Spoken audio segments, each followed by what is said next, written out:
Secretaria da Receita Federal do Brasil. Ok. O que eu preciso fazer? Esse sujeito aqui, ele tem, né, uma dívida. Então, aqui ele tem dívida, do lado de cá ele tem um crédito. Só que este crédito eu não sei quanto é, e eu preciso levantar. Então, o que significa constituição do crédito? É constituído como? Então, assim, como tem uma divergência no que ele me informou, e ele me informa o quê? Ele manda para mim a GFIP e, em seguida, a guia. Se existe uma diferença aqui, então significa que eu preciso notificar o sujeito devedor sobre essa situação. Então, notificação de lançamento. O que ele quer dizer com isso? A Receita Federal está dizendo que ela vai promover um lançamento. De quanto? Dessa diferença. Porque já que você não pagou e você me ofertou as informações, eu vou lançar isso como dívida. Mas, para fazer isso, eu preciso notificar você. Então, o que eu faço? Eu mando uma notificação para você dizendo, ó, eu encontrei aqui uma diferença e eu gostaria, né? Eu encontrei uma diferença aqui e eu gostaria que você confirmasse. Essa é a primeira situação. A segunda, auto de infração. Então, ao invés de eu fazer uma notificação de lançamento, o que eu faço? Eu faço um auto de infração. Então, significa que o auditor fiscal foi lá para poder verificar. Então, perceba que essas duas hipóteses saem da Receita. Só que eu também tenho o que chamamos de confissão de valores devidos, né? Então, aqui no caso, ele não me ofertou a GFIP.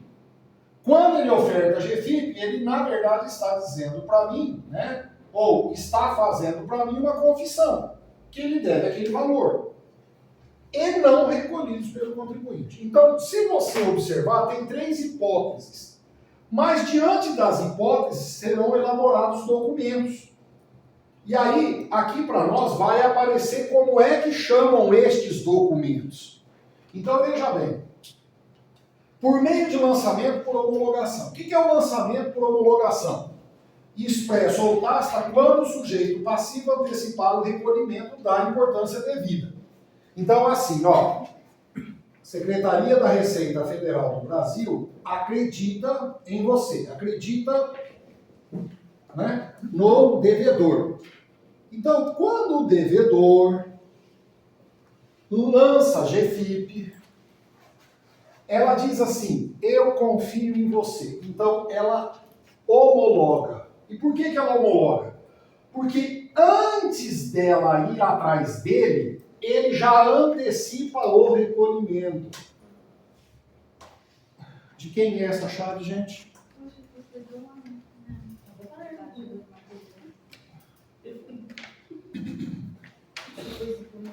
Obrigada. Não vai embora hoje. Sai procurando. Tem gente que esquece no contato da moto, né? É legal, né? É como se fosse a música, né, da... como é que é o nome dela, gente? Aquela que cantava, venha me buscar, seu doce vampiro, né? Assim? Ah, Rita Lee. A Rita Lee? Então, venha me buscar, seu doce bandido, né? Venha buscar a moto.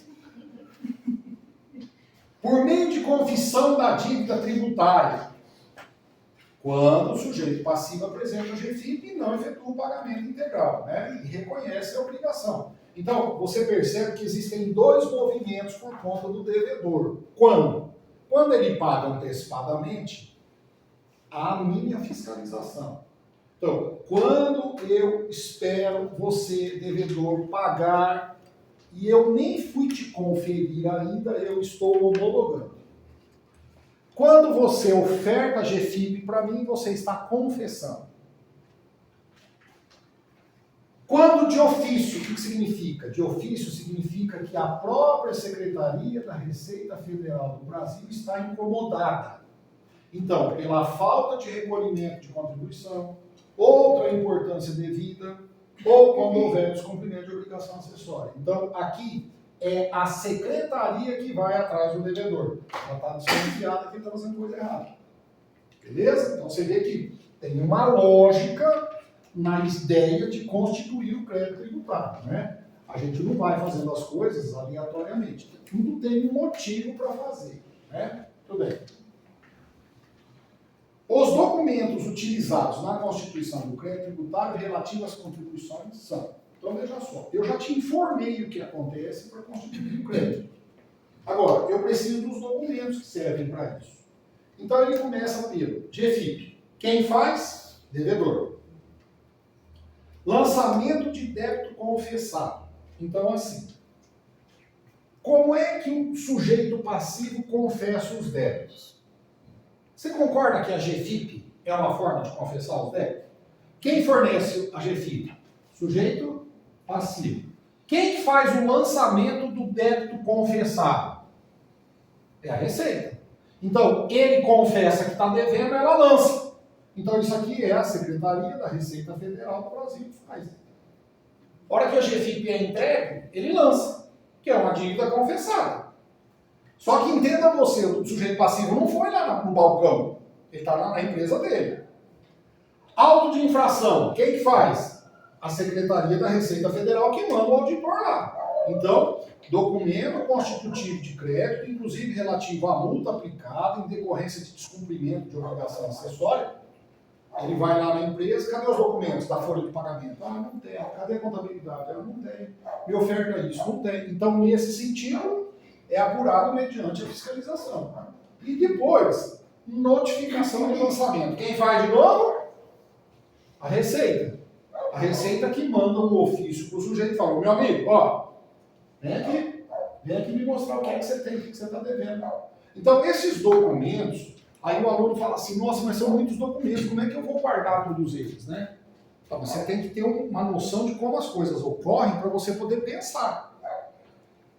Eu não faço, Receita Federal, eu não faço lançamento nenhum se eu não tiver um motivo para isso. Não tem motivo nenhum para isso. Então, você tem um motivo. Se ele faz a GFIP, ele está confessando, então eu tenho motivo. Se eu mando um fiscal, eu tenho motivo. Se ele fez a GFIP e eu não quero nenhum dos dois, eu mando ele vir me apresentar. Aí você poderia dizer assim, ô Zé, mas por que a Receita Federal faz uma notificação de lançamento se ela pode fazer o débito confessado? Porque de repente ela acredita que o sujeito possa ter documentos para ofertar. Então antes de eu já fazer o lançamento de dívida, eu peço para ele vir aqui apresentar. Tudo bem até aqui? Tudo bem. O auto de infração e a penalidade e a notificação seria um tipo de penalidade, porque poderia parar somente no lançamento de débito confessado? Não, porque quando você faz o auto de infração, você desloca o auditor até lá e lá vai ter obrigação acessória que ele não cumpriu.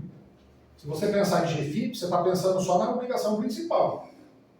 Então, quando aqui, na GFIP, ele presta uma informação de valores equivocados, trocados com a guia, que a guia é dia 20, naquele intervalo, porque a Receita só vai identificar isso depois do dia 20, antes não tem jeito. Então, se a Receita já identifica no lançamento de débito confessado que é diferença de valor apenas, ela já lança direto porque ele pagou a menor. Mas, de repente, não seja isso, de repente seja outra coisa. Por exemplo, na GFIP tem uma falha de prestação de informação. Na GFIP não informou um CNPJ, não informou uma retenção, não informou um contribuinte individual. Então, malha fina, aquela informação trocada. Então, ele notifica. Vem cá, explica isso aqui para mim que eu não estou entendendo. Agora, se é uma situação que demanda ir até a empresa porque eu notifiquei e ele não veio, aí eu mando o sujeito lá.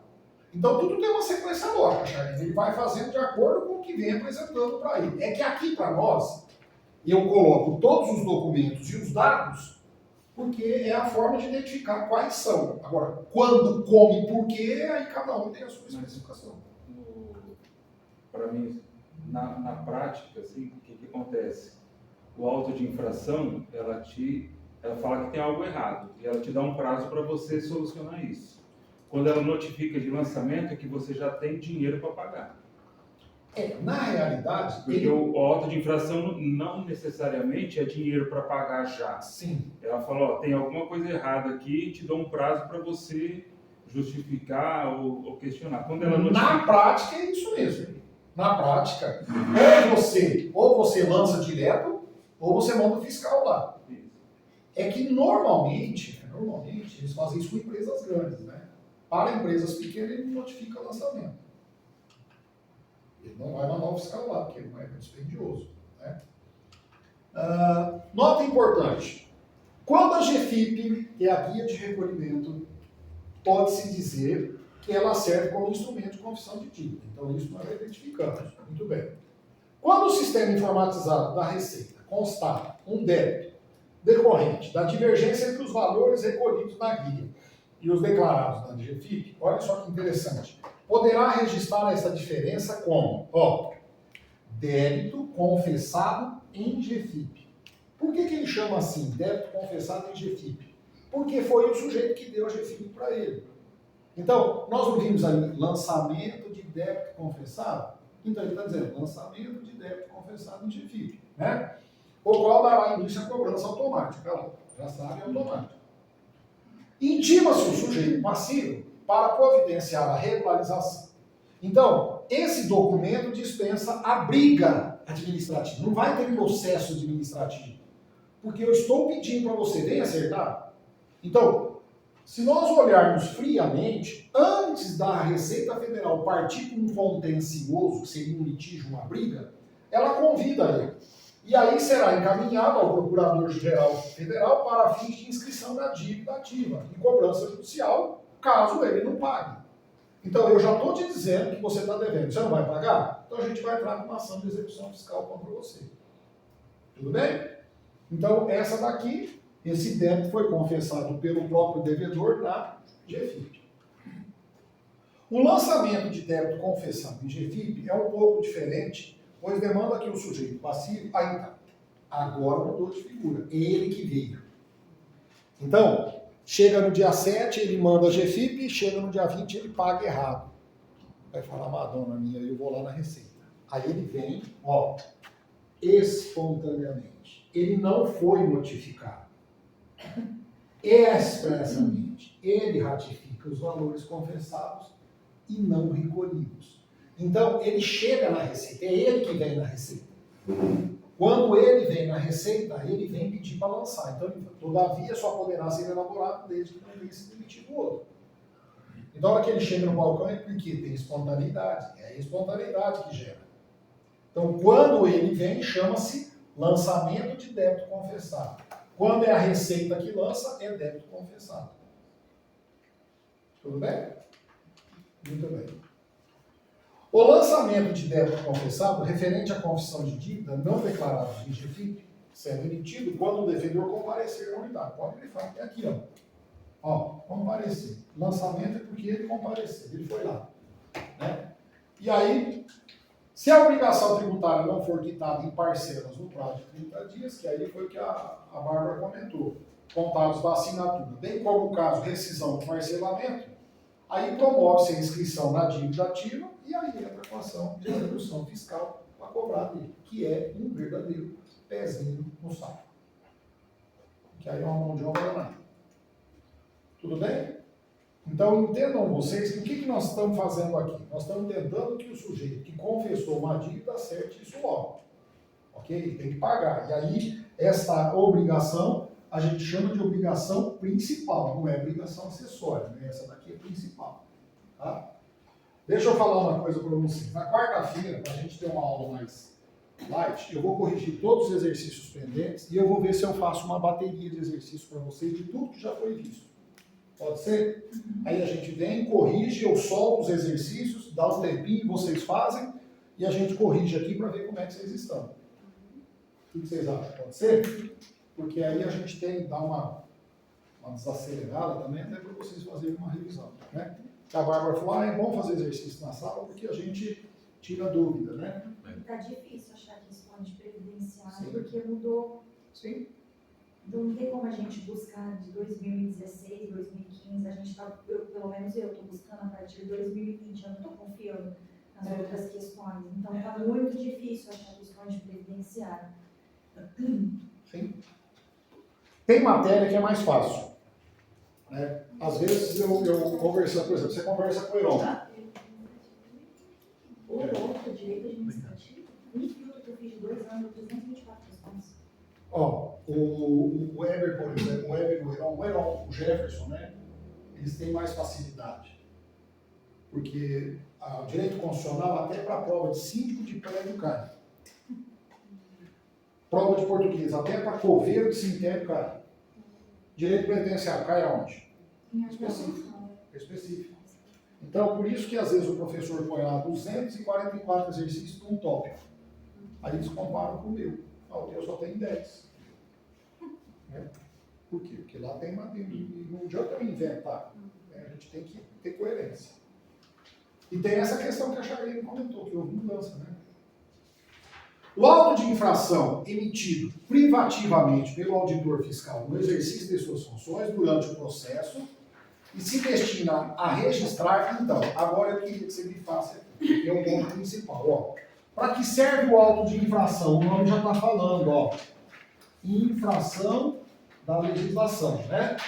Pelo descumprimento, então, outra coisa, ó, obrigação acessória. O que acontece aqui, Marcelo, é que é o seguinte, quando é falta de pagamento, eu já tenho identificado o valor. Quando é obrigação acessória, eu tenho que descobrir o que foi que ele não fez. Então é por isso que gera, né, esse desconforto. Que página que está aí, gente? Está na página? 112. Tá? E a constituir o respectivo crédito, referente à penalidade pecuniária, né, aplicada. Por quê? Porque assim, ó, quando ele não cumpre a obrigação acessória, vai ter uma multa aqui, né? Então, é o auditor fiscal que vai ter que ir lá. E o pior disso, quando ele chega para fazer a fiscalização, às vezes ele não encontra só a infração à obrigação acessória. Além disso, tem crime no meio. Nós vamos encontrar crime de falsificação de documento, sonegação fiscal, apropriação indébita, inserção de documentos. Então, tem toda uma questão importante aí. E o auto de infração, ele tem que marcar o local, data, hora, o dispositivo, o valor, tudo certinho lá. Né? Porque eu recebia na delegacia seccional requerimentos, né, representações de crimes tributários contra determinados municípios, prefeituras e tal, e às vezes você pegava o auto de infração, tinha que chamar o fiscal lá para ser ouvido para ele explicar. Falava, olha, explica para mim aqui o que é que você fez aqui, porque eu não estou conseguindo entender. Né? Então, a representação fiscal, o que ela significa? Caso o auditor identifique indícios da prática de crimes durante a realização das atividades dele, além do lançamento de ofício, o que significa? Além da obrigação de lançar a falta, né, ele também tem que fazer a representação fiscal. Para quem é dirigida essa representação? Ela é dirigida para a promotoria. Os promotores é que vão promover a ação criminal contra o sujeito que praticou, né, um crime previdenciário. Então, normalmente o que acontece é isso. Então, essa representação ela tem uma importância aqui, né, que diz respeito ao crime. Referente à obrigatoriedade da representação com os crimes, vocês sabem a diferença de contrabando e descaminho? Então, contrabando é quando o sujeito faz importação ou exportação de mercadoria proibida. Então, por exemplo, você vai trazer uísque. A Receita Federal diz que você não pode importar ou exportar uísque. Então, isso é proibido. E o descaminho, o que é? É a falta de recolhimento. De pagamento de impostos. E aí pode ser tanto imposto de importação quanto de exportação. Então, além destes crimes, né, de contrabando e descaminho, ele também tem que fazer a lavratura das sonegações fiscais. Porque imagina você que uma empresa compra e vende produtos importados ou contrabandeados, né, descaminhados, que seja. E nesse caso é crime contra a ordem tributária. Mas tem um aspecto previdenciário dessas relações. Então, o dever de representar não exclui a competência da autoridade administrativa, que aqui no caso é o auditor fiscal, para requisitar auxílio da força pública, que aqui no caso para nós é a polícia militar. Quando a vítima de embaraço e desacato no exercício das funções, ou quando necessária a efetivação de medida prevista na legislação tributária, mesmo que não configure como crime ou contravenção ou prisão em flagrante. Porque o auditor ele tem poder de polícia, poder de fiscalização. Então, a hora que ele chega na empresa, a empresa não pode impedir ele de entrar. Tanto é verdade que quando ele chega e abre a gaveta de um funcionário, ele só pode pegar o que não seja pessoal do funcionário. Essa ele pode pegar tudo. Eu fui fazer uma busca e apreensão na prefeitura de um município aí, e aí, quando chegou, nós estávamos lá em 70 pessoas. E aí, cada um foi para um lugar, e eu fui para a prefeitura junto com o delegado. Aí chegou lá na prefeitura e falou, Zé, vai direto para o gabinete do prefeito. Aí o prefeito não estava lá, né, evidente. Aí ligaram para o prefeito viu e tudo, a hora que ele chegou, eu estava na sala dele. Aí eu estava parado lá, em pé, esperando ele chegar. Ele chegou, bom dia, bom dia. O que vocês estão fazendo aqui? Mandaram judiciário, busca e apreensão. Tá, ok. Aí o delegado falou, Zé, pode falar comigo. Aí eu tinha um saco plástico grande. Eu falei, vamos na sala do senhor, por favor? Pois não. Aí eu fui lá na sala dele. Falei, abre a gaveta. Aí ele abriu a gaveta. Falei, o senhor tira da gaveta só que seja pessoal. Aí tinha uns pendrive. Aí ele falou, isso aqui é pessoal. Eu falei, não, isso aqui eu vou ver primeiro para depois a gente ver se é pessoal ou não. Não, mas você não pode pegar. Eu falei, eu estou com mandado de busca e apreensão e se for dúvida de investigação eu vou pegar. Nós vamos lá no meu notebook, nós vamos abrir. Se eu constatar que é coisa pessoal do senhor e não tem nada a ver com a prefeitura, eu lhe devolvo. Do contrário, eu vou apreender. Aí ele ficou olhando para mim e ficou quieto. Aí eu peguei, fui lá, abri o pendrive, era coisa dele, fotos de família, essas coisas, eu falei, devolvi. Aí chegou a filha, que a filha era assessora política dele, era a chefe de gabinete. Aí chegou a filha, que é isso? O que está acontecendo? Vou parar de gritar. Se eu gritar aqui não tem ninguém surdo. Qual que é a tua sala? Ninguém pega nada, meu. Ó que pega, né? Dá vontade de falar, né? Ó que pega, né? Abre a gaveta. Aí tinha pente de cabelo, creme, e tinha uma agenda. Essa agenda, ela foi direto na agenda. A agenda é minha. Eu falei, não. Dá a agenda aqui. Ah, primeira passada de mão na agenda já tinha o nome dos 3 investigados que a gente queria. Eu falei, não, a agenda eu vou aprender. Aí o que você faz? Seleciona item por item. Seleciona tudo, ela assina, o outro assina, todo mundo assina, enfia dentro do saco, põe o número do lacra, amarra e aí leva. Então é a mesma coisa o auditor fiscal. Ele chega na empresa, que ele tiver que arrecadar, ele faz um termo de arrecadação de documentos e leva e acabou, não tem choro. Né? Aí muitas vezes tem que chamar a polícia militar. E é bom que a polícia militar chega, ela já bate no auditor, bate no dono da empresa, bate em todo mundo, Marcelo. Bate no porteiro, já bate em todo mundo, resolve o requer tudo, e aí fica fácil. É bom que bate até no auditor. Né? Falando em bater, essa cena eu vou contar para vocês, porque essa foi fantástica. Um delegado de polícia foi trabalhar em 3 fronteiras, uma cidadezinha pequena, perto de Santa Fé. E ele tinha uma mão desse tamanho, assim, dando, tá vendo? Aí ele chegou lá, o investigador falou, qual que é o cara mais macho da cidade? Ela falou, é um moreno, assim, vai lá buscar ele. Mas que é isso, doutor? Vai lá buscar ele, eu quero conversar com ele. Ele é o que arruma confusão na cidade? Primeira semana na cidade.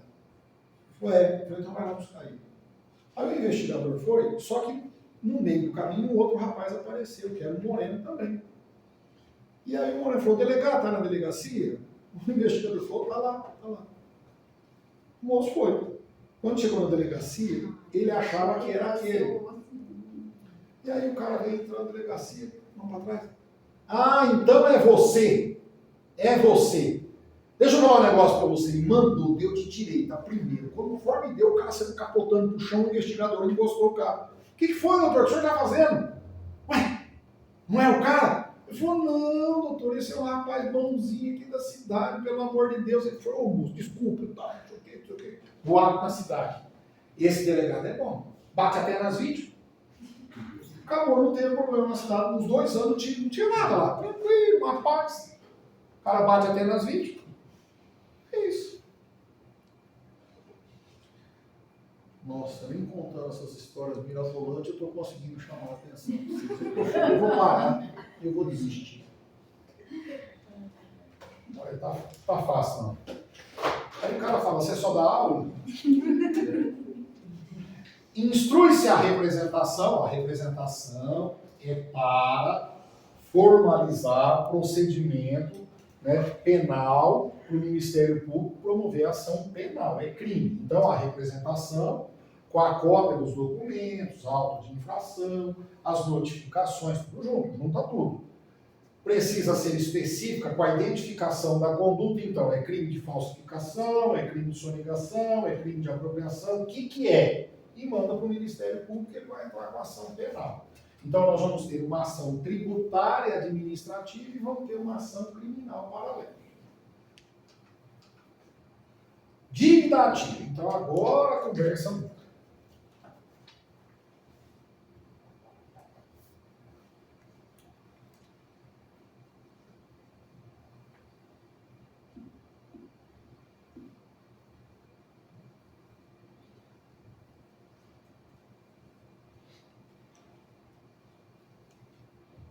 Então é o seguinte, lá na Receita Federal existe um livro.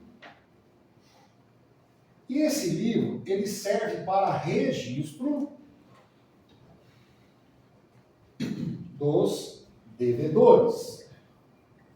Então todas as pessoas que estão, entre aspas, devendo, levam o seu nome lá. Então veja só, após a constituição do crédito previdenciário, então eu já sei quanto que ele está devendo. O sujeito passivo terá o direito de impugnar o lançamento. Então, existe o que a gente chama de contencioso. De um lado fica o sujeito passivo, de outro lado a Secretaria da Receita Federal do Brasil. E eles ficam em litígio, então são direitos iguais. A Receita fez um lançamento e eu não concordo. Então, administrativamente, eu posso entrar com recurso. Tudo bem. Tanto administrativo como judicial. Se não tiver sucesso na impugnação, por que é impugnar? Impugnar no sentido de cancelar esse lançamento. Eu não quero que cancele, eu não quero que lance. E aí, no Brasil, né, se não tiver sucesso na impugnação, deverá recolher o valor. Então é assim, olha, para você foi feito o crédito tributário no valor de 10 mil. Eu não concordo, eu acho que é 8.200. Então ele impugna. Aí faz o processo administrativo, a Receita Federal não diz, você está devendo 10 mil. Então você tem que recolher os 10 mil. Então, no Brasil não há execução administrativa. Não tem.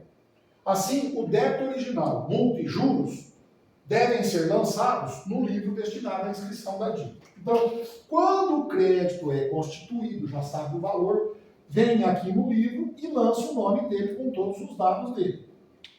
Beleza? Então, quando você ouve alguém dizer assim, estou com o nome inscrito na dívida ativa, o que significa? Significa que é uma dívida que eu ainda não paguei. Que a hora que você paga a dívida, teu nome sai do livro. Tudo bem? Muito bem. Há ainda um lapso temporal de 30 dias para a cobrança amigável. Então, antes de lançar o livro, ele ainda tenta. Meu amigo, você está devendo 10 mil, vamos pagar? E espera 30 dias. Considera-se dívida ativa o crédito proveniente de um fato jurídico, gerador das obrigações legais ou contratuais, desde que inscrito no livro. Enquanto não inscrever seu nome no livro, não é chamado de dívida ativa. A inscrição, ela não constitui o crédito. O crédito já foi constituído de outra forma, né? Foi feito pelo lançamento, mas ela serve para uma emissão de certidão de dívida ativa, que funciona como um título a ser cobrado em juízo. Então é o seguinte, quando você tem uma ação judicial, o que você precisa da ação judicial? De uma sentença. Não é isso? Essa sentença, ela tem que ser paga. Se é para pagar, ela tem que pagar. Então, essa sentença é que me dá o que chamamos de título. Por que não é extrajudicial? Porque, neste caso, é um título do juiz, que manda você pagar a importância de X. Quando você obtém um título para ser pago que não foi feito dentro do processo, então ele não chama título judicial, ele chama título extrajudicial, veio de fora do juízo. E por que ele veio de fora? Porque ele saiu de dentro do livro. Mas como é que você sabe que o A deve X? Porque aqui atrás, antes, foi feito o lançamento. E quem fez o lançamento? A Secretaria da Receita Federal do Brasil. Como? Em razão de uma GFIP. Percebe como tem uma lógica? Então ele vai fazendo o processo inverso para chegar onde? No livro. Você não pagou, eu estou te esperando, te dei 30 dias, você não paga. Já teve o processo, você não virou nada, não resolveu. Então agora você vai ter que pagar. Ah, mas eu vou pagar que jeito? Ah, você vai pagar que jeito? Sabe como? Então nós vamos fazer o seguinte. Nesse caso é a Receita que provoca o Judiciário? É a Procuradoria-Geral da Fazenda. É um procurador da Fazenda Nacional que promove a ação contra o indivíduo que está devendo. E a Procuradoria-Geral da Fazenda, ela tem a obrigação de entrar com ações em favor do Estado. Quando você entra com uma ação contra o Estado, é a Advocacia Geral da União que defende. Mas quando é a União promovendo ações contra os outros, chama Procuradoria-Geral da Fazenda. Certo? Aí, nesse caso, o que vai acontecer? Então, assim, eu tenho o livro e eu tenho uma inscrição dentro do livro. É essa daqui, que é o A. Eu não vou levar esse livro no juiz. E aí, Charlene, onde é que eu entro com essa ação? Então, aí você precisa ver onde você está. Se você estiver em São José do Rio Preto, você vai entrar onde? Na Justiça Federal, que fica do lado do Centro de Convivência, atrás do Lisiado. Então você vai lá, quem é você? Eu sou o Procurador-Geral da Fazenda e eu vou entrar com ação contra o A. Porque ele não pagou. Onde que ele não pagou? Ele não pagou na Secretaria da Receita Federal do Brasil. A dívida está lá. Ah, mas como é que você sabe que ele deve? Ele deu sem porque lá de dentro do livro foi extraída uma certidão de dívida ativa. Como se fosse um cheque, como se fosse uma nota promissória, como se fosse um título. E aí o que o procurador faz? Aciona o semideus, aciona o juiz, para poder executar aquele título que é uma certidão. Eu não levo o livro, porque o livro ele está dentro da Receita e tem um monte de dívida lá. E aí, nesse caso, funciona então a certidão como um título extrajudicial. Como o crédito previdenciário não foi de uma ação de conhecimento, o que é isso? O que ele quer dizer com isso? Às vezes, eu não tenho título para provar. Então, eu tenho que entrar com uma ação aqui dentro para provar a dívida. E com a prova da dívida sai uma sentença. Aí, essa sentença será cobrada. Ah, tá. É o nosso caso? Não, não é o nosso caso. Por quê? Como o crédito previdenciário não foi originário de uma ação de conhecimento, seria essa daqui. Não foi.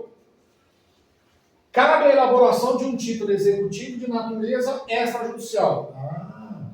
Então, ao invés de eu provar a dívida aqui por dentro, eu provei a dívida lá fora. Como ela é lá fora, ela é extrajudicial. Então está aqui o título. Já que não procede do judiciário. O título de dívida ativa veio de dentro aonde? Da Secretaria da Receita Federal do Brasil. Foi lá que eu descobri qual era o valor do título. Então ele diz, assim, o termo de inscrição de dívida ativa, autenticado pela autoridade competente, indica obrigatoriamente o que esta certidão vai ter que ter. A hora que bater o juiz federal ali perto do Misiara, ele vai olhar na certidão e vai falar, deixa eu ver o que tem aqui. Obrigatoriamente tem que ter informações aqui sobre o A. Por quê? Porque o livro é cheio de devedor. Então, como é que eu sei que é especificamente de A? Então, quando o servidor da Receita Federal extrai a certidão, que funciona mais ou menos assim, Charlinho. Eu, José Augusto, analista da Receita Federal do Brasil, com sede na cidade de São José do Rio Preto, verificando o livro de dívida ativa, as folhas 43, encontrei as seguintes informações. E aí ele vai te falar o que é que eu encontrei lá. Eu tenho que encontrar alguma coisa lá dentro do livro. Então agora eu vou ter que escrever o que eu encontrei no livro.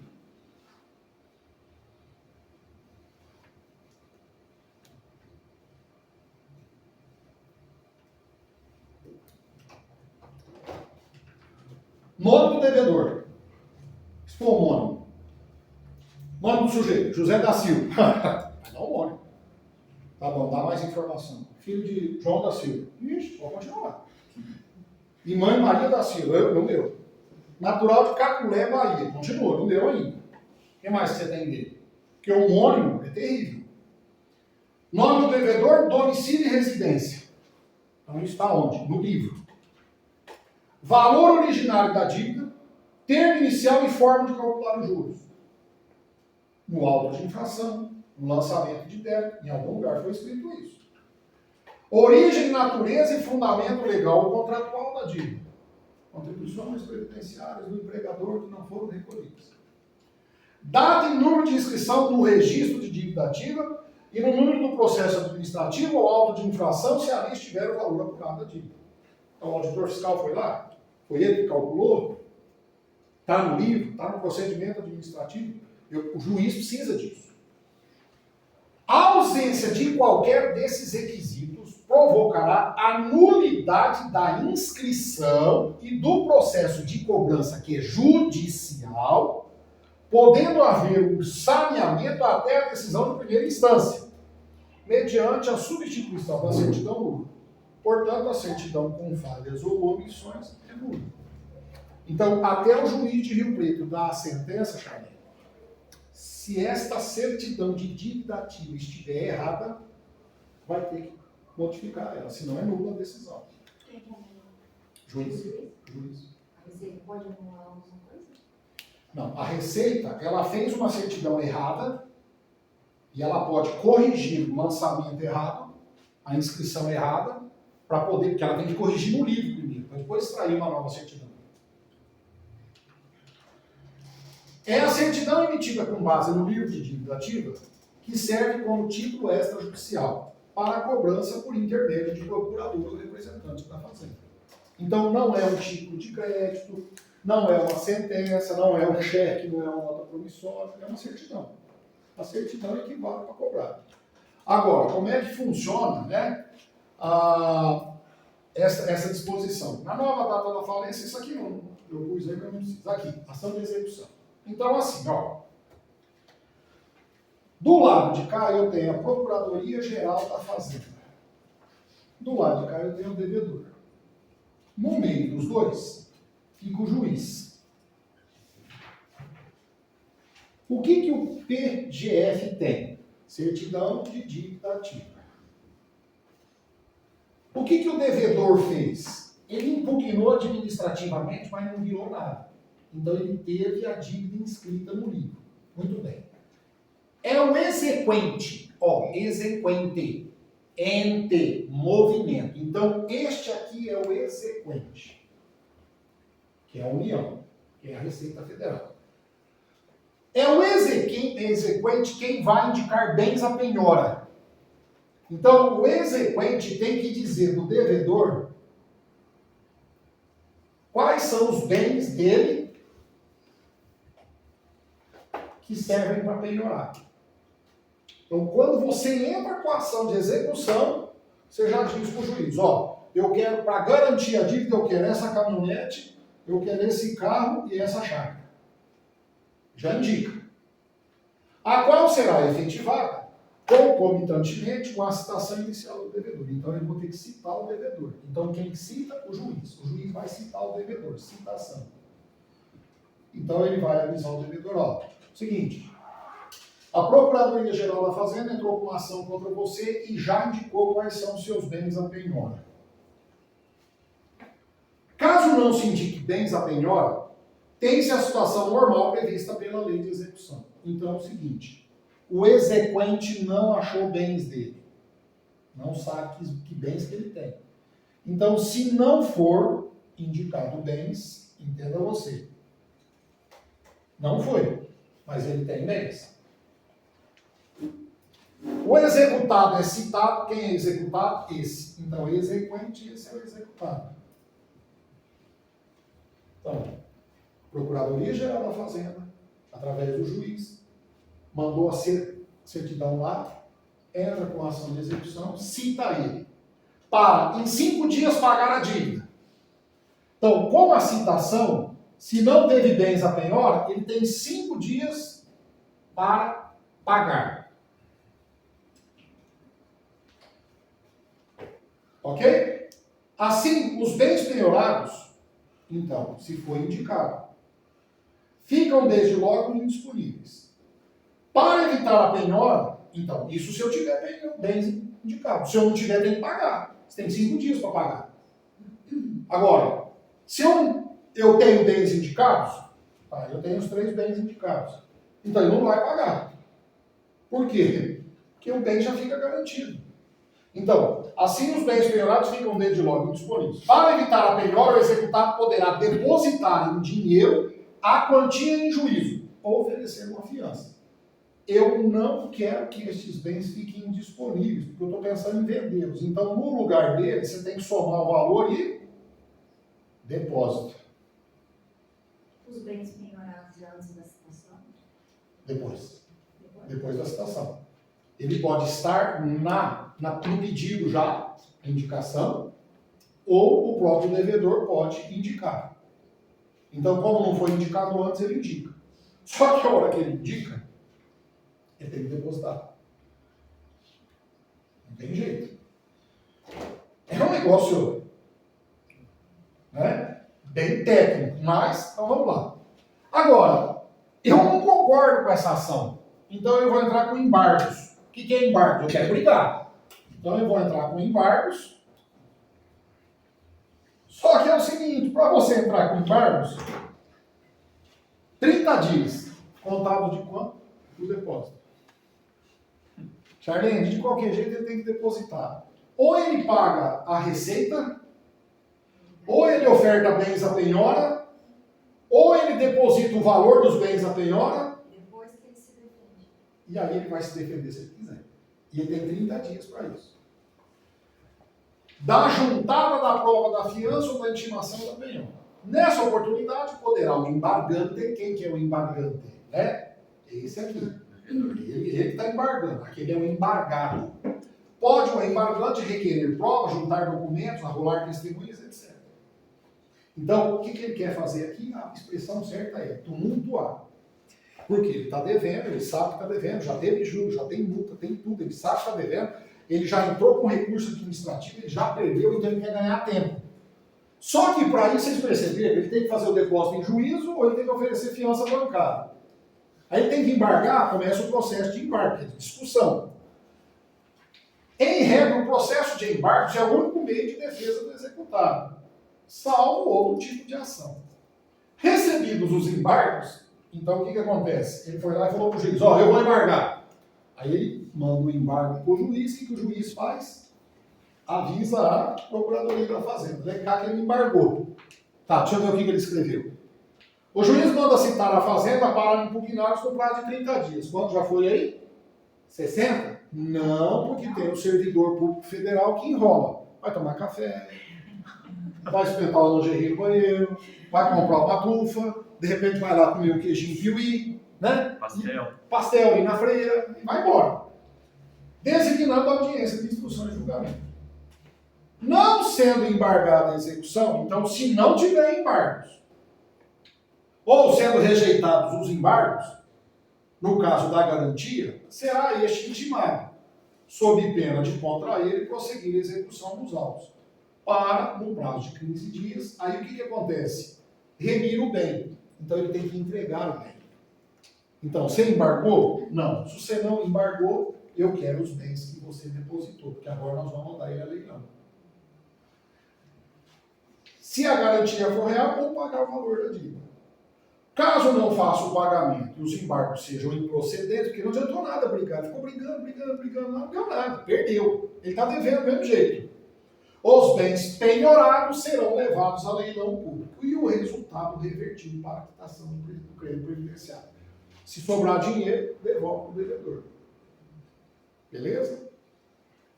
Outras formas para se discutir dívida na fazenda é mandado de segurança, ação de repetição de débito e outra, mas aí são outras ações. Beleza? Eu tenho um amigo garagista, não sei se eu contei para vocês, eu tenho um amigo garagista. E aí o pessoal da Receita Federal apreende bens de importação e exportação. Trouxeram um carro do Japão, eu nem sei o nome, é um carro conhecido, Skype, como é que é Skype? Skype, sei lá, agora assim. Caríssimo o carro. Trouxeram, navio, chegou no Porto de Santos, tinha que pagar o imposto. O cara não deu conta de pagar o imposto, o carro está lá. A Receita Federal faz o quê? Apreende o carro. Faz o processo administrativo, né? E não tem jeito lá para ler, não. Aí, lá dentro da Receita, isso é publicado em edital. Só que nós, meros mortais, não ficamos sabendo disso, né? Você fica olhando a Receita, os editais que tem? Não fica. Mas esse meu amigo tem um auditor fiscal, que é amigo dele. Ligou para ele, falou, o negócio é o seguinte, tem um carro aqui, um japonês, muito bom, vai sair num preço bom e dá para você ganhar dinheiro. Quando que é o leilão? Ah, ele pegou no dia tal. Aí ele foi lá, fez a inscrição. Um exemplo, o carro, o valor do carro, só para você ter uma ideia, o valor do carro, sem o imposto, com o imposto, por exemplo, ficava em 500 mil. Como não pagou o imposto, o carro foi apreendido, eles vendem o carro por valor menor. Aí, esse meu amigo comprou esse carro por 220 ou 230 mil, quase metade do preço. Aí desfilou com o carro aí uns dias em Rio Preto, aí falou, vamos anunciar o carro para vender. Anunciou o carro, um cara de Maceió ligou para ele. Falou, é você que está vendendo um carro assim, assim, assado, tal. Ele falou, sou eu. São José do Rio Preto? Eu posso mandar uma pessoa aí para ver? Aí, meu amigo pegou e falou, tudo bem. Estou mandando uma pessoa aí para ver se o carro estiver em ordem, eu vou comprar o carro. Aí, tá um dia lá na garagem, 2 horas da tarde, chega um cearense lá, um alagoano. Bom dia. Ó, eu sou representante do fulano e tal, eu vim ver o carro. Quanto você quer? Não lembro, 420, 400, qualquer coisa. Falou, beleza. Aí ligou, o cara falou, o carro é bom, pode comprar. Catou o telefone, virou pro meu amigo e falou, como é que nós vamos fazer para comprar o carro? Você traz ou eu busco? Aí meu colega pegou e falou, o negócio é o seguinte, para você tirar o carro da garagem, você tem que me pagar pelo menos metade, que foi o que ele pagou na receita. O cara falou, não, me dá muita conta que eu mando o dinheiro. Aí mandou o dinheiro na conta e falou, agora é o seguinte, agora eu vou mandar um cegonheiro buscar, a hora que o carro bater aqui na minha cidade, eu pago o resto. O meu colega falou, puta que pariu, esse cara vai me dar golpe, né? Deixa eu pesquisar quem é ele. O cara tinha 7 carros, 7 importados, de tudo que você imaginar, de Lamborghini, não sei o quê. Mas quem é esse cara? É o dono daquela, como é que chama aquele coco que a gente compra no mercado? Né? Só coco, né? É um de Maceió, um deles lá. O cara é o maior produtor de coco da Barra de Maceió. Meu colega falou, não, pode buscar o carro sem problema nenhum. O carro chegou em Maceió, ele mandou o dinheiro. Aí ligou para o meu amigo e falou, ó, pega um fim de semana, você é garagista, gostei do teu jeito, pega um fim de semana, vem pra cá. Aí meu colega falou, vou pra lá, né? Falou, eu pago a passagem pra você. Falou, Zé, a hora que eu cheguei na garagem do cara, eu quase caí o queixo. Um cara simples, educado, simples, bacana, tudo que você imaginar, só os top dos top. Ele virou pra mim e falou assim, esse carro eu queria trazer do Japão e não deixaram eu trazer. A Receita Federal não deixou eu trazer. Ele comprou o carro, valia 500 e pouco, ele pagou 400, ganhou 100 mil no carro. E tem gente que tem dinheiro. Não é arriscado comprar numa leilão? Porque falam que a pessoa que é dona do carro destrói ele, dá um jeito. Não, esse carro o cara nem saiu do container. O carro ficou dentro do container. Uma vez eu fui atrás pra comprar um carro por leilão, aí me falaram isso, aí eu fiquei meio assim. Não, para você comprar carro de leilão, você tem que ter as tarinhas, tem que ter as mães, porque eles não deixam você abrir o carro. Você não pode ligar o motor, sim. você não pode fazer nada. Então você tem que ter as mães. Se não tem as mães, não entra não. O máximo que você pode fazer, se você não tem as mães, é compra uma motinha chinesa. Aí. Como uma tia chinesa que essa mulher? A não ser que chova. Choveu e ela lá. Virou pra mim e falou, Ela vai ser não quer pegar. E eu pensei, eu vou ter que empurrar isso. A hora que não pegou, o Marcelão virou e falou assim, tô indo. Aí ele olhou para trás e falou, não pega? Não pega. Zé, acho que vamos ter que pôr para dentro. E ele me ajudou a colocar para dentro, dando um toquinho. Ela é pesada? Ah, pra mim é pesada. Mas fica tranquilo, quando você passar no INSS, você troca essa motoca, compra um carro japonês importado sem problema nenhum.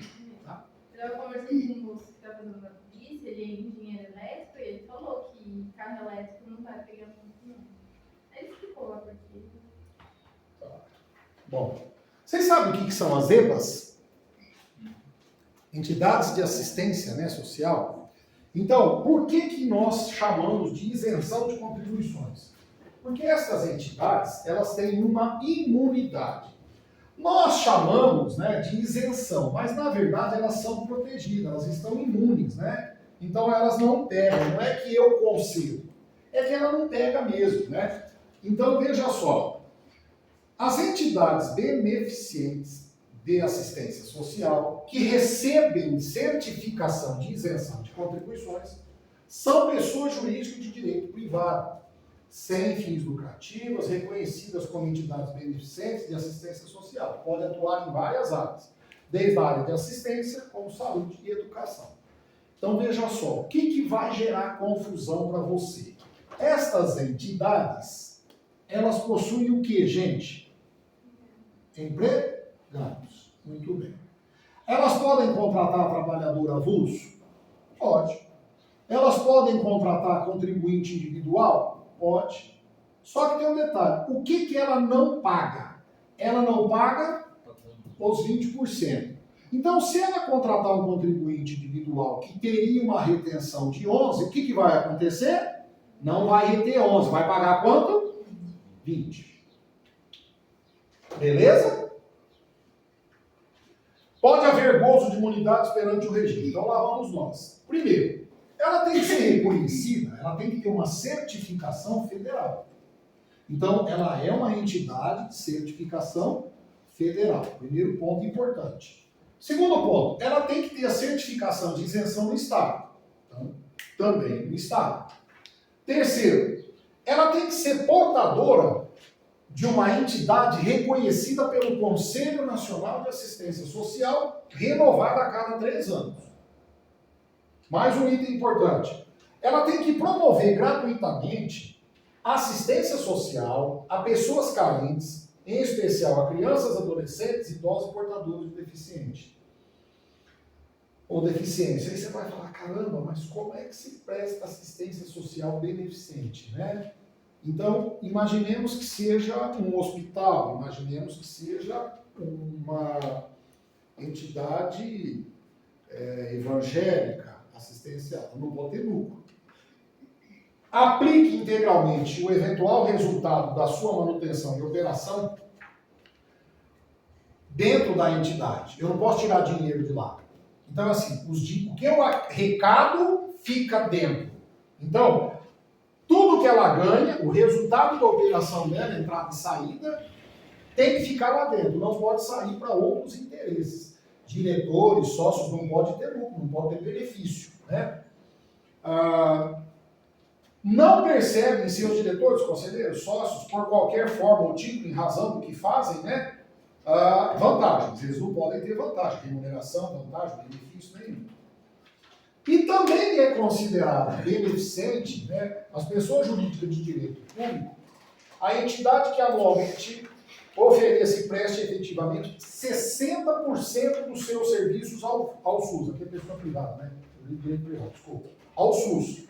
Então vamos supor que seja um hospital de Jaci, do Parque, lá do Freio. O que vai acontecer? Se ele tiver 60% das atividades dele prestando serviço para o SUS, ele pode ser enquadrado. Santa Casa, Hospital Adolfo Bezerra de Menezes, e etc. Professor, o Hospital do Câncer de Barretos, sim. Com certeza, entra aqui. Ele entra aqui, né? Aquelas que atuam na área educacional terão isenção das contribuições na proporção dos valores, vagas cedidas, integral gratuitamente a carentes, ou do valor de atendimento à saúde de caráter assistencial. Então, aqui, por exemplo, imagine o Santo André ou São José, né? Ele vai falar da área de educação. Então, o que acontece? Vamos supor que o Santo André, que é o colégio aqui em cima, ele queira dar vagas para crianças carentes. Então, se ele atingir o nível exigido pela educação, ele pode receber a certificação e ficar isento. Mas ele tem que conceder as vagas para pessoas carentes. Às vezes, eles preferem não fazê-lo, né? Porque existe uma diferença muito grande no nível da criança que chega para estudar e do outro, né? Então, fica difícil para conduzir. Então, eles preferem pagar os 20%, a cota patronal e acabou. Limitações. A isenção das contribuições é extensiva a todas as entidades mantidas, dependências, estabelecimentos e obras, quando por ela executadas e destinadas a uso próprio. Então vamos supor que a Santa Casa vai fazer uma obra de reforma, como acontece em todos os hospitais, são obras intermináveis. Eu nunca vi uma obra do HB acabar, você já viu? Obra do hospital? Está aumentando agora. Não, agora não, desde que o outro começou. Não acaba. Não acaba nunca. Por que as obras de hospitais não acabam nunca? Melhor eu não falar, prefiro não comentar. Né? Melhor não falar. A parte civil eu não sei, mas de ar-condicionado a gente entregava. Fiquei 23 anos na polícia investigando políticos. Recursos destinados para o HB, desvio de verba, etc. Eu investiguei. Então, tem médico que construiu, né, a sua casa. Um patrimônio, né? Não só a sua casa. Então, foi ela que completou. Não fui eu que falei. Por que vira? Não, é para ela, né? Vira pra ela. Mesmo porque ela entregava o ar-condicionado nas casas. Vocês escutaram ela falando, né? Ela que levou o ar-condicionado na casa. Se realizar ou contratar obra de ampliação de seus alojamentos para menores carentes, continuará usufruindo da dispensa das contribuições em relação à mão de obra utilizada no serviço. O que ele quer dizer com isso? Eu quero dizer especificamente que nessa situação aqui, né, da forma como está, né, a pessoa ela continua sendo eles, né? Manutenção. A fiscalização verificará periodicamente. Que fiscalização? A Receita Federal vai fiscalizar EBAs? Ah, tá. Né? Se atende todos os requisitos legais, né? Através de relatórios, etc. Muito bem. Se descumprir, cancela a imunidade. O que acontece se eu cancelar a imunidade? Vai pagar os 20% da contribuição, né? Ok? O que permitiu a diversas entidades a sustentação da benesse, né? Muito bem. Perda. Que hora que perde? Perdeu os requisitos, perdeu a isenção. Então, previstos para a concessão a partir da taxa que tentar defendê-los. Então, será cancelado. Se ele perder a isenção, ele vai pagar a contribuição previdenciária de 20%. Se a fiscalização verificar que a entidade deixou de cumprir os requisitos, né? A pessoa jurídica beneficente será cientificada do teor, informação, para, dentro de 30 dias, apresentar defesa e produção de provas. Apresentada a defesa ou decorrido o prazo sem manifestação, decide se cancela ou não. E aí a tua dúvida vai ser, o que acontece? Cancelou, né? Aí perde a isenção. Cancelada a isenção, terá o prazo de 30 dias para propor recurso. Administrativamente só, tá? Não tem recurso fora. Tudo bem? Prova da inexistência do débito, que é a chamada CMD. Já ouviram falar? Então hoje, né, vocês viram que a gente tratou de bastante informação aí. Deixa eu ver que página que eu estou aqui. Você já passou do título seguinte.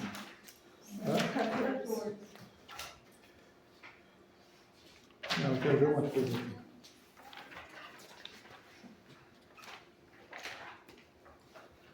Tá, vamos fazer o seguinte. Para aqui, ó. Para aqui, marca aí que nós estamos na 114. Vocês vão fazer o exercício Vocês vão fazer os exercícios. Ó, do 123 ao 130, tá? 123 ao 130. E depois, do 131 ao 135. Rapidinho vocês fazem. Aí eu já vou corrigir. Do 123 ao 130 e do 131 até o 130. 123. É permitido ao contribuinte ressarcir-se de valores pagos indevidamente, deduzindo-os das contribuições devidas à Previdência Social, se a compensação de valores não tenha sido alcançada pela prescrição? Certo ou errado? Certo. O que é a prescrição? É a perda de prazo. Eu disse quando a Charlene comentou sobre preclusão, né, que é a perda de prazo também. Né? Só que a preclusão é perda de prazo para determinados atos. A prescrição é com relação a direitos de ação ou de, né, direito, vamos dizer. Então, certo. 124. Pagamento da contribuição social não se trata de obrigação acessória das contribuições destinadas à Seguridade Social. Certo ou errado? Trata-se do quê? Obrigação principal, certo? 125. Nos termos do regulamento da Previdência Social, quanto às obrigações acessórias de retenção e responsabilidade solidária da contribuição social, as empresas que integram um grupo econômico cuja matriz tem sede em Brasília respondem entre si solidariamente pelas obrigações decorrentes do disposto no regulamento da Previdência. Certo ou errado? Errado. Por que está errado? Porque ele está falando das empresas que têm sede em Brasília. Não são as que têm sede em Brasília. São todas. Ok? Ele está especificando, e aí não daria certo. Então, é grupo econômico, mas no geral. Geral, não especificamente. Que aí ele coloca as empresas que integram um grupo econômico cuja matriz tem sede em Brasília. Não, é empresa que integra grupo econômico em qualquer lugar. É que no caso ele não coloca assim, tipo, só as que têm sede. É isso que confunde na hora do exercício. Porque se ele colocar certo, só as que têm sede em Brasília, a gente entenderia que ele estaria excluindo o resto. Geral, Porque inclui elas também. É porque ele põe cuja, né? Então, mas, Cuja matriz tem sede. então, mas aí você coloca cuja matriz na ideia que seja só ela, né? Mesmo que você não diga só elas. Porque pode ser cuja matriz seja em Brasília, no Rio, São Paulo, ele teria que especificar uma atrás da outra, então ele não faz. 126. Se você disser está mal formulado, eu até concordo que eu não faria isso, mas 126. A multa de ofício e a multa de ofício duplicada serão majoradas para 112.225 nos casos em que o contribuinte não atender, no prazo estipulado, intimação realizada pelo fisco para prestar esclarecimentos. Tá certo. 127. Nos termos da legislação previdenciária em vigor, constitui obrigações da empresa a arrecadação, mediante desconto no respectivo salário de contribuição, e o recolhimento da contribuição ao SEST e ao SENAT, devida pelo segurado contribuinte individual transportador autônomo de veículo rodoviário que ele presta serviços. Tá certo? Por que está errado? Por que estaria errado? Ó, ele tem obrigações da empresa, mediante o desconto da contribuição, e o recolhimento dos terceiros. Então, aquele que é contribuinte individual transportador, ele recolhe. Contribuinte individual também tem. Para o motorista autônomo, tem. Ele tem que contribuir para os autônomos. Então, é a empresa que retém. 128. A empresa conservará durante 20 anos os comprovantes dos pagamentos e as cópias das certidões correspondentes para exame pela fiscalização da Previdência. Certo ou errado? Quanto tempo? 10 anos. Constitui obrigações acessórias das empresas, de acordo com o regulamento da Previdência, fornecer ao contribuinte individual que lhe presta serviços comprovante do pagamento de remuneração, com a identificação completa da empresa, o valor da remuneração paga, o desconto da contribuição efetuada, número de inscrição do segurado, compromisso de que a remuneração será informada na GFIP, bem como de que a contribuição correspondente será recolhida. Certo? E a 130.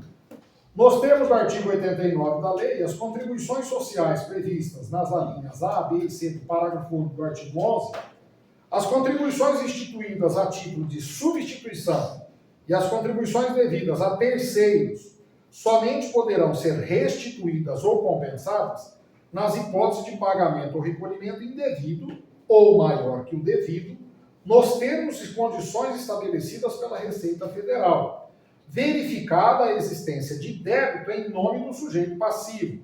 O valor da restituição será utilizado para extingui-lo apenas totalmente, mediante compensação.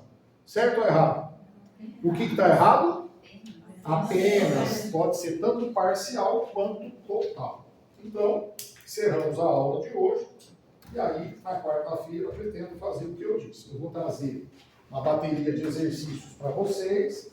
Nós vamos corrigir os que estiverem pendentes aí e vamos fazer uma revisãozinha dos conteúdos.